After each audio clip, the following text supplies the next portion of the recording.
আপনি আপনার মহান প্রতিপালকের নামের পবিত্রতা ও মহিমা ঘোষণা করুন, যিনি সৃষ্টি করেন ও ভারসাম্য স্থাপন করেন এবং যিনি তাদের বিকাশ করেন ও পথ দেখান, আর যিনি ভূচরের খাদ্য তৃণ উৎপন্ন করেন, তারপর তাকে কালো আবর্জনায় পরিণত করেন। আমি আপনাকে পাঠ করার আমি আপনাকে পাঠ করাবো যা আপনি বিস্মিত হবেন না। তবে আল্লাহ যা চান তিনি দৃশ্য ও অদৃশ্য তত্ত্ব জানেন। আমি আপনার পথ সহজতম করে দেব। উপদেশ ফলপ্রসূ হলে উপদেশ দিন। যে ভয় করে সে উপদেশ গ্রহণ করবে, যে উপেক্ষা করে সে হতভাগ্য। সে মহা অগ্নিতে প্রবেশ করবে, অতঃপর সেখানে সে না মরবে আর না বাঁচবে। নিশ্চয় সে সফলকাম যে পবিত্র এবং যে প্রতিপালকের নাম স্মরণ করে ও নামাজ পড়ে। কিন্তু তোমরা পার্থিব জীবনকে প্রাধান্য দাও। পরকাল ইহকালের তুলনায় বহুগুণে শ্রেয় ও স্থায়ী। নিশ্চয় এ পূর্বের গ্রন্থসমূহে আছে ইব্রাহিম ও মুসা গ্রন্থে। সূরা গাসিয়াল। বিসমিল্লাহির রহমানির রহিম। মক্কায় অবতীর্ণ। আয়াত 26, রুকু 1। হাল আতাকা হাদিসুল গাসিয়াল ইজু হুই ইয়াউমাইজিন খাসিহা আ মিলাতুন নাসিবাহ তাসলা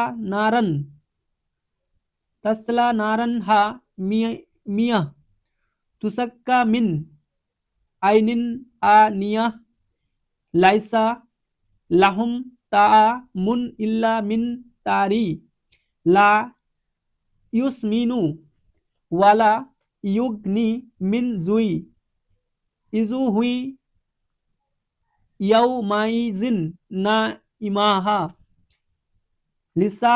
লিসা ইহারা দিয়াহ ফি জিন্নাতিন আলিয়াহ লা তাসমাউ ফিহা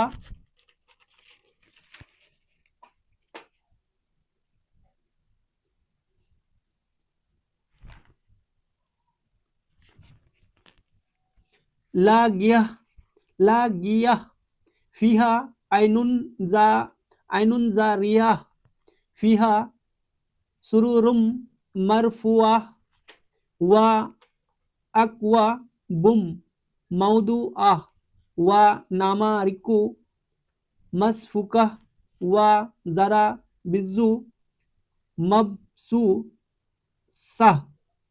আফালা ইয়ানজুরুনা ইলাল ইবিলি কাইফা খুলিকাত ওয়া ইলাস সামাই কাইফা রুফিআত ওয়া ইলাল জিবালি কাইফা নুসিবাত ওয়া ইলাল আরদি কাইফা সুতিহাত ফাযাক্কির ইন্নামা আনতা মুযাক্কির লাস্তা আলাইহিম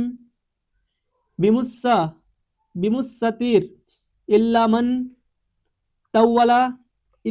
তাওয়ালা ওয়া কাফার ফায়ু আজি বুহুলা হুল আজাবাল আকবার ইন্না ইলাইনা ইয়া বাহুম সুম্মা ইন্না আলাইনা হিসাবাহুম। অর্থাৎ আপনার নিকট কি আচ্ছন্নকারী কিয়ামতের বার্তা পৌঁছেছে? সেদিন বহু মুখমণ্ডলী থাকবে অবনত, শান্ত, ক্লান্ত হবে। তারা জ্বলন্ত আগুনে প্রবেশ করবে। তাদের ফুটন্ত প্রস্রব হতে পান করানো হবে। তাদের জন্য থাকবে না খাদ্য কাঁটাযুক্ত গুল্মজাহার ব্যতীত, যা তাদের পরিপুষ্ট করবে না এবং ওদের ক্ষুধা নিবৃত্ত করবে না। সেদিন বহু মুখমণ্ডল হর্ষোৎফুল্ল হবে, নিজেদের কর্ম সাফল্যের পরিতৃপ্ত সুমহান জান্নাতে অবস্থান করবে। সেখানে নিরর্থক কথা শুনবে না, ওতে নদী প্রবাহমান থাকবে, সেখানে থাকবে উন্নত মর্যাদা সম্পন্ন শয্য, প্রস্তুত থাকবে পানপাত্র, সারিবদ্ধ বালিশ, মূল্যবান গালিচা। ওরা কি উটের দিকে তাকায় না? কিভাবে তারা সৃষ্টি করা হয়েছে, কিভাবে তা সৃষ্টি করা হয়েছে, এবং আকাশমণ্ডলীর প্রতি কিভাবে তা ঊর্ধ্বে স্থাপন করা হয়েছে, পর্বতমালার প্রতি কিভাবে তা ঊর্ধ্বে স্থাপন করা হয়েছে, এবং ভূপৃষ্ঠের প্রতি কিভাবে তা সমতল করা হয়েছে। অতএব আপনি উপদেশ দিন, আপনি উপদেশ প্রদানকারী, তাদের উপর কর্ম বিধায়ক নন। কেউ বিমুখ হলে, ওর সত্য প্রত্যাখ্যান করলে আল্লাহ তাকে মহা শাস্তি দান করবেন।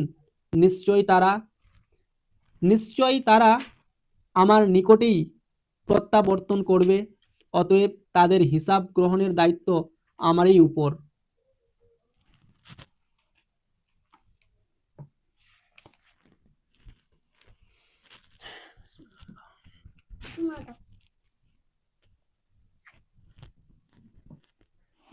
আব্বা তোমার